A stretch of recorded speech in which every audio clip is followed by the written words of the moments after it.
Right, we're going to, in this video, look at molecular shape, electron pair geometry, and dipole moments.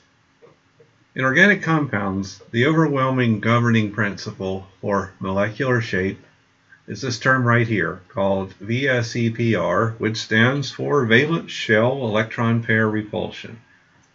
Basically, the electron pairs that are involved in bonding, these are the outer shell electrons for any atom in an organic molecule. So the electron pairs that are involved in bonding and the lone pairs want to obtain the maximum separation from each other due to the repulsions of the negatively charged electrons. In organic chemistry, there's really only three arrangements for the electron pairs. That is tetrahedral, trigonal, planar, and linear. There's some more, but they're related to the overall shape of the molecule. But this is how the electron pairs align themselves around the central atom in virtually every case. One of these three geometries right here. Okay, so to figure out the geometry at any specific carbon, all you have to do is look at the number of atoms plus the number of lone pairs attached to that atom.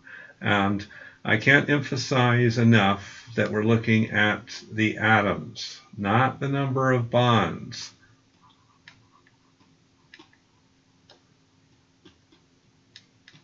And this is an important consideration because if you look at the number of bonds, you'll get the same answer for every single organic compound. So we must be very careful that we look at the number of atoms. Okay. In chapter 2, we're going to discuss how the orbitals align and overlap to make these geometries. But for right now, we're just going to look at the simple geometries. Okay, and we'll have a better understanding why we only count multiple bonds only once when we consider the orbitals. Okay, so geometry number 1, tetrahedral. This means we have the attached atoms, again, not the number of bonds, but the attached atoms plus lone pairs equals 4. In a trigonal planar system, the attached atoms, again, not the number of bonds, but the attached atoms plus the lone pairs equals 3. And in a linear system, the attached atoms plus lone pairs is equal to 2. All right, let's look at a couple of other terms that we have, or a couple of other symbols that we have to use when drawing organic molecules. Okay, so we use paper and blackboards and screens. These are two-dimensional formats, but molecules exist in 3 dimensions. So we have to use these symbols called stereochemical wedges, like here. So the wedges that you see here mean that the atom is coming out of the board at you. Okay, so we'll say that this is probably the better way to represent it here. Carbon is just in the board and X is coming out of the board or out of the screen or out of the paper. In this symbol here, X is going behind the screen or paper. So this is how we show things in 3 dimensions on a 2-dimension surface using these stereochemical wedge symbols that you see here. All right, so tetrahedral geometry, remember, is 4 atoms plus lone pairs attached to a central atom. The simplest molecule showing tetrahedral geometry is methane. Okay, and in a tetrahedron, every bond angle is equal at 109.5 degrees.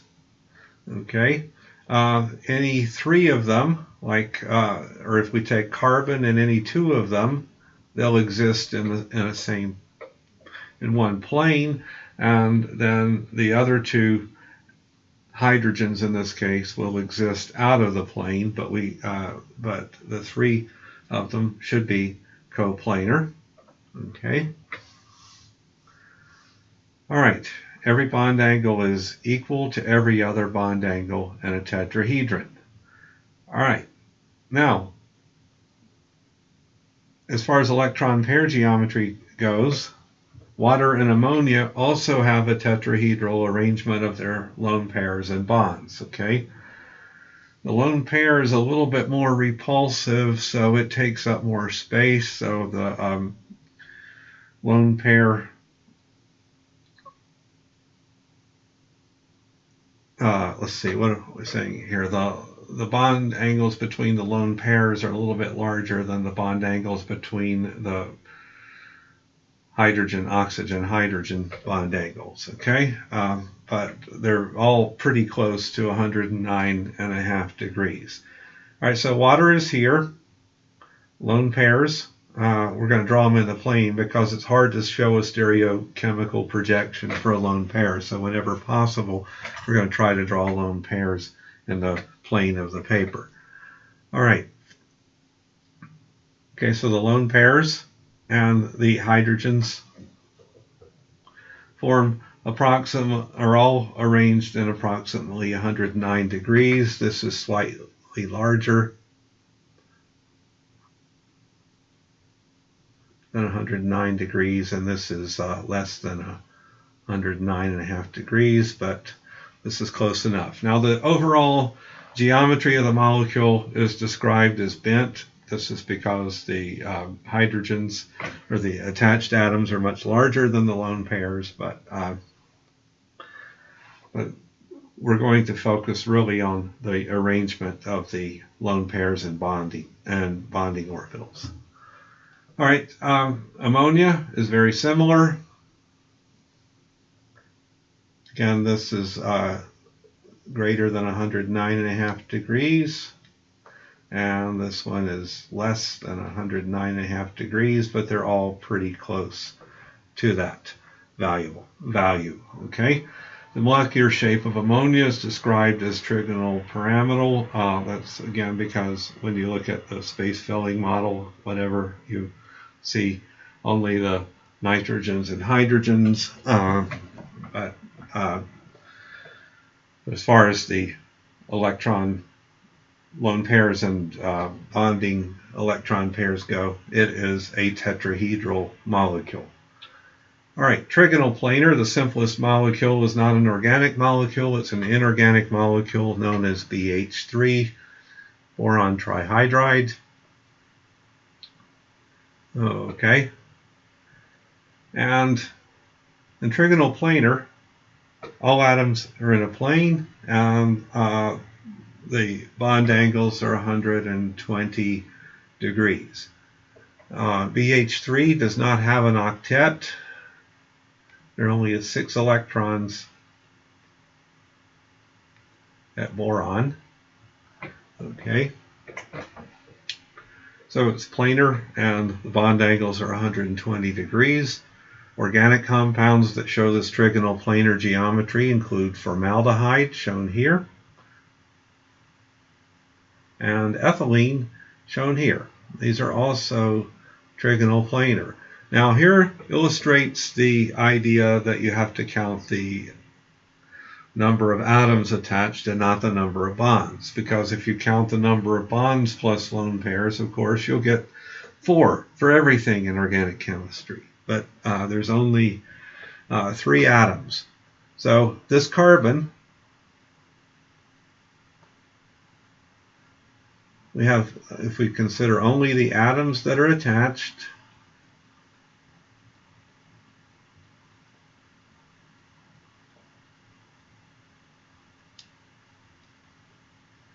it's just 2 hydrogens and an oxygen. There are no lone pairs. Therefore, we have the trigonal geometry at that carbon. Okay, ethylene is the same. Ethylene, we're going to say, is a symmetrical molecule. Everything to the left of that line looks exactly like everything to the right of that line. And again, the geometry at carbon is tetrahedral. Each individual carbon, we'll look at it, has if we look at the atoms attached,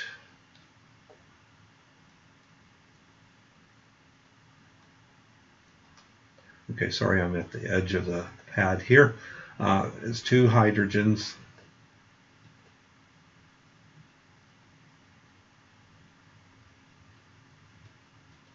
plus the other carbon, and there's no lone pair. Okay, I don't know why that line came across like that. Sorry. So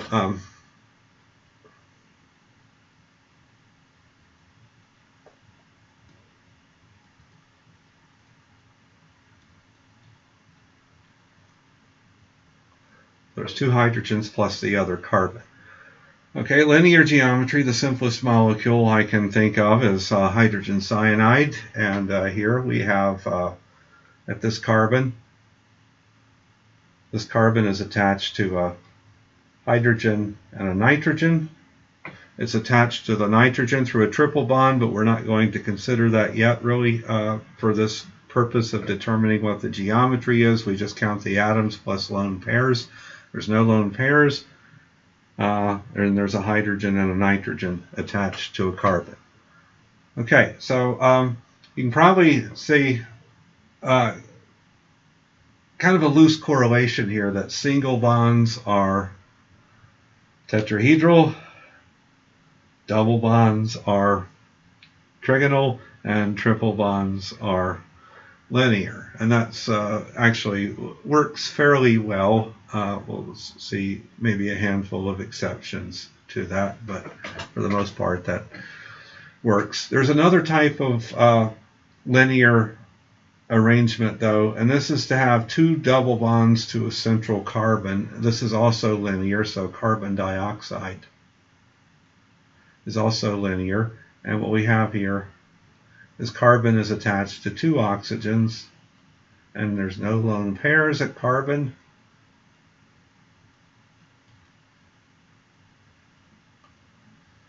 And thus we have the linear geometry. Okay, so here's a more organic molecule, acetylene, and you can see it also has the linear geometry. Each carbon has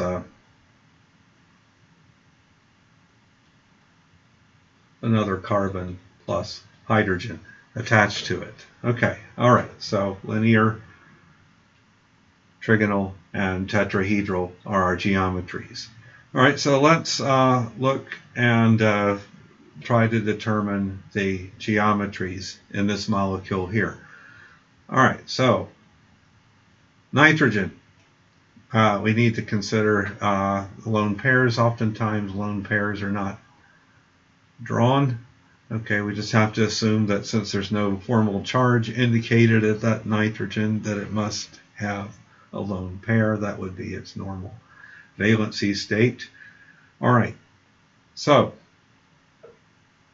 this nitrogen here, first nitrogen is tetrahedral. This next nitrogen has 4 bonds and no lone pairs. It has 3 atoms, no lone pairs, therefore this nitrogen is trigonal. This carbon, next carbon here, is also trigonal. 3 bonds and a lone pair. Here's an anion. Anionic carbon should have a lone pair. So this anionic carbon here should be tetrahedral because it has, again, 3 bonds, hydrogen, another carbon, and another carbon, and it has a lone pair, so it's tetrahedral. Okay, this is a bond line diagram, but remember that there are 2 hydrogens. Each of these CH2 groups is a carbon with 4 atoms attached to it, and thus they're both tetrahedral. This nitrogen here should have a lone pair. The other carbon and another carbon, that should be trigonal. We should be linear at this carbon between the nitrogens. This nitrogen looks like the other one. Okay, let's look here. This is a carbon that has a positive charge. It does not have an octet. So that means there's no lone pairs here.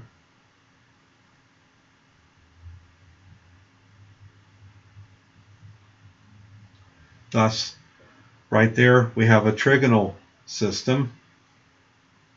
Okay, here, again, bond line diagram indicates that that's a CH2 group. That should be tetrahedral. nitrogen with 2 bonds and a negative charge has got to have 2 lone pairs. Okay, so this is 2 lone pairs, 2 bonds. It's tetrahedral. Finally, this carbon that has a triple bond to oxygen.